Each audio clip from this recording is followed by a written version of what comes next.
As we close out 2022 and get ready to bring in 2023, what better time than now to think about how we can create margin with our time, or how to better spend the time that we are given.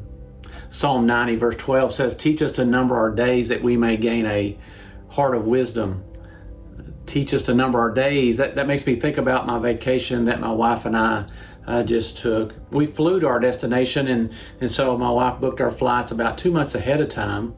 And so on my phone, she put an app that showed how many days until we left for vacation. A little plane would kind of go across the app, each day. So you knew every day the number got less, and how many days you had left before you went on your vacation. Pretty cool. I enjoyed that. Then there was Pastor Rick's message a couple of weeks ago. He had us take this vision card. Y'all may remember that. And he asked us to do two things. One, to make a mark on the card of your current age. And then he said, make a second mark of how long you estimate that you're going to live. And so you made a second mark on there as well. The challenge was our vision for the time that we had left. Psalm 39 verse 4, "Lord, remind me how brief my time on earth will be. Remind me that my days are numbered, how fleeting my life is." What if you had an app on your phone, like I mentioned earlier, that showed you how many days you had left? Each day the number goes down. Each day you get closer to the time you have estimated that you would live. I think that would definitely get our attention. It would for sure make us think of how we are using our time. I believe it would create discipline in our time and who we are spending that time with.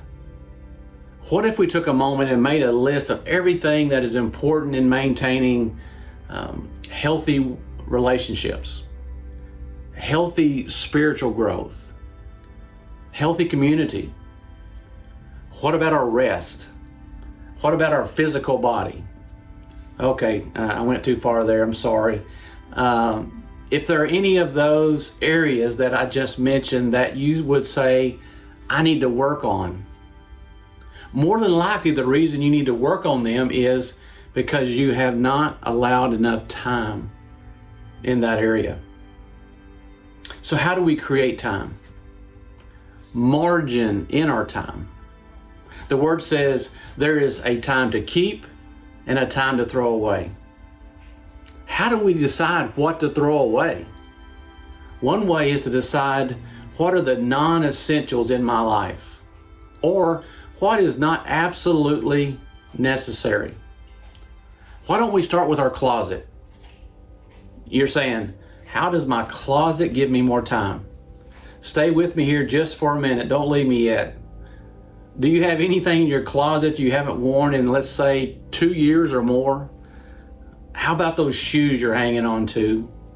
Hey guys, why do you still have those trophies from summer ball when you were a kid still in your closet? I don't know why we keep that stuff, but if we eliminate those things that take up space in our closets and drawers, we become better organized. Let's go to the closet of our lives. Same thought process. What non-essentials can I eliminate that would allow me to be better organized, create space, create margin with my time? Here are some questions we could ask ourselves to determine if it is something we could eliminate. Does it energize me? Is it uplifting? Is it life-giving? I know there are some things that are in our lives that we may not be able to eliminate that does not energize us. I understand that. I'm just talking about the things that maybe we can. More questions you can ask. Is this time serving me and my family? My goals? My purpose? My vision? Is it a priority in my life? As we continue to talk about the closet of our lives and the things that we can eliminate, let's talk about the mental area. our minds, something that we're giving precious mental bandwidth to. Sometimes we hold on to something that was said to us that was hurtful. Maybe someone was unkind to us. Someone didn't respond as you expected. Don't carry that into the new year. Forgive. Give grace to that person or that situation and move into 2023 without that. What about sleep in the mental area of our lives? 8.5 hours in a 24-hour period, I'm told, is the sweet spot. Are you getting that? I'm sure many of you are saying, no way. I have small children at home. I go to school full time. I work 2 jobs. If that is the season you're in, I get it. Maybe 2023 for you is more naps. Naps are a good thing. Hey, just know the message here is sleep is important.